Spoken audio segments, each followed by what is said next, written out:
Sounds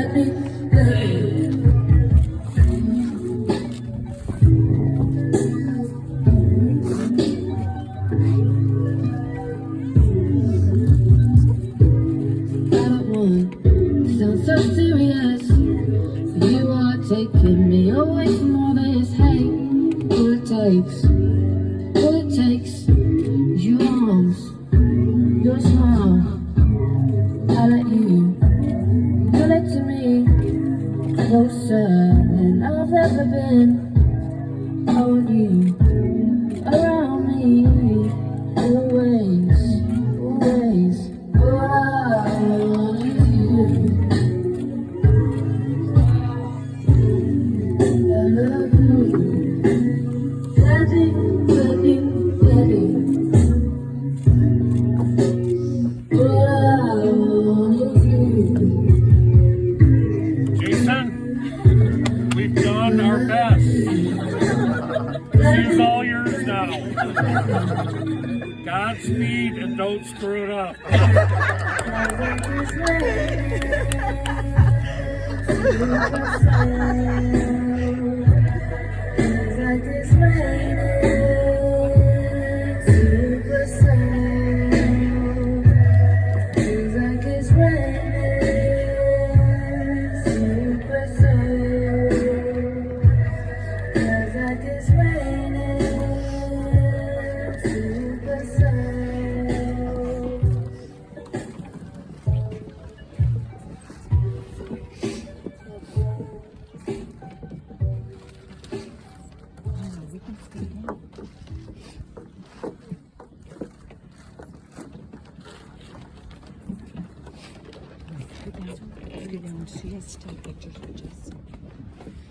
All right, guys. I just want to make sure.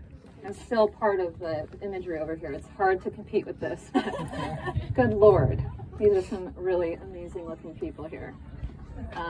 First of all, I think I speak for everyone up here, thank you guys for all coming and welcome to this incredible view and this amazing moment of matrimony of these fatefully to be parted together for the rest of their lives human beings. Also, I just want to note, I know it's not very easy to travel these days, so I know everyone came from very, very far local destinations, and I think, again, I speak for the whole group up here. Thank you so much for making that trip and enjoying this moment with both Jason and Monica. Wouldn't want to miss it for the world, that's for sure. I am honored to be here. I know you all are too. Now look, I think this is all serious, and we've got a really fun group here at the same time of being serious. But in all honesty, why am I here, right? Not to steal the show, but honestly, I think there's part of the story behind that matters. And there's a little bit of history about these two human beings before they came to me. And most people hear this story from Jason's mouth or from Monica's mouth. And many times they say, who is this Molly? This mythical creature, mysterious someone. And frankly, it could charge them for making something up to make a fantasy of the way that they met. But I am here. I am alive and well. The stories are all true. And if you'll indulge me, I would love to tell you it from my point of view and my perspective. So for me and for Monica as well, it all started in San Francisco. And I meet this absolutely stunning friend of mine, friend of a friend that brought a group of people together. And there is this being in the corner of just a party, if you will. And frankly, very quiet, very subdued, but curious about everyone else. Her second, her last. I think we all know this, right? Especially on the bride's side. That's who she's been since day one. But a burgeoning soul inside. You see it right when you look in her eyes. And I did too. And of course, one of the first things I noticed that I cared deeply about was, we can all say it together here, and we'll all scream it loud for Elizabeth to hear. Go blue. Go. Right? Yeah. We'll have more opportunities for that to be screamed from mountaintops throughout the night, so that's round one. But yeah, I think you get to know Monica, and as I did, and you saw this very boisterous soul that's just underwhelmed, maybe understimulated, in her current state of affairs. And that we'll chalk up San Francisco to that. She chooses to move to to Los Angeles, which I have familiarity with, being from there. And I'm like, yes, this beautiful human being has so much ahead of her, and I'm so excited for her to seek that out. Of course, I decided to follow suit and move down to San Francisco. Wow, so many places I have worried my travels with, but Los Angeles myself. As I move to Los Angeles, I meet this handsome fella here.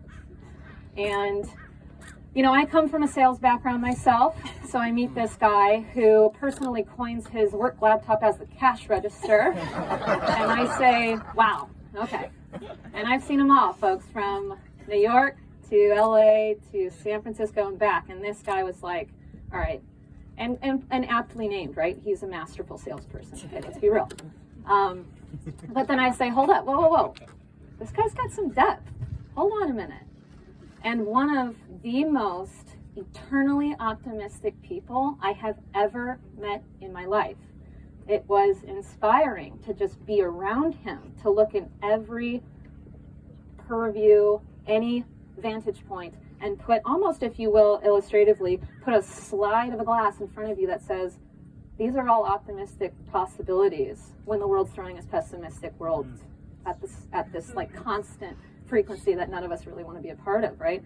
And he just has this ability to light that fire in the entire environment and everyone around him. And I was fascinated by it. And, we became fast friends, right? That's, how do you not? I was very honored to even be in the presence of this, cash register of a salesman. And it's almost like he had this drive and this determination with such an impact of empathy for people and humans and life and just exploring life tremendously. So we have a love for music. I think that's like naturally, condensed into who Jason is as a person, even the description I just gave.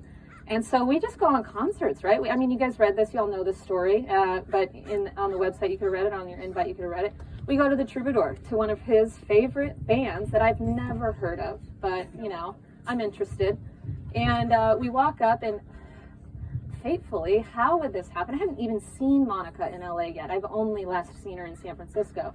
Walking into the door of this, just to paint a picture, this is a very intimate venue. It's very old, very iconic LA, not a lot of people, and there's not a lot of people around. Out of nowhere, Monica comes running up the street with street lights on her head, just a beautiful running outfit, all black, looking like a beautiful gazelle.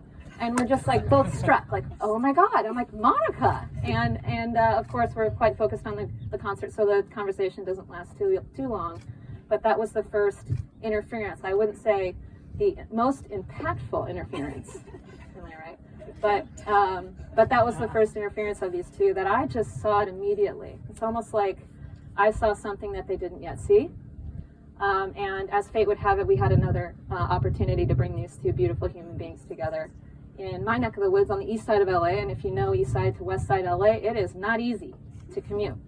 And Jason made the route out to East LA randomly, was at a drone conference and decided to come, and hey, let's go to Cafe Stella. If you guys are familiar with Cafe Stella, super cool spot, and also quite small. Monica decides to come randomly the same day. Again, completely, the universe knew. It wasn't just me, guys. The universe knew. Even my dog knew. We go to Cafe Stella, and Monica would say that, these coastlines started to come out like them to a Paloma. We're all fans of Palomas. And we're just having a good time in LA. Monica might tell you that I was a bit of a forceful interference of them actually deciding to talk to one and the other alone instead of the rest of the group that was there. But that, as fate would have it, they got to talking for just a few short minutes, and the rest is history. And I tell you what, I may have forced the introduction. Everything else was anything but that. It was honest, it was authentic as you see this entire day in front of you today. It's one of the most beautiful relationships I've ever been honored to be a part of in any aspect, and I'm very happy to see this become nuptials as they will today. And with that, I think what we'd like to do, if you two are so ready, okay, we will bring up the nieces and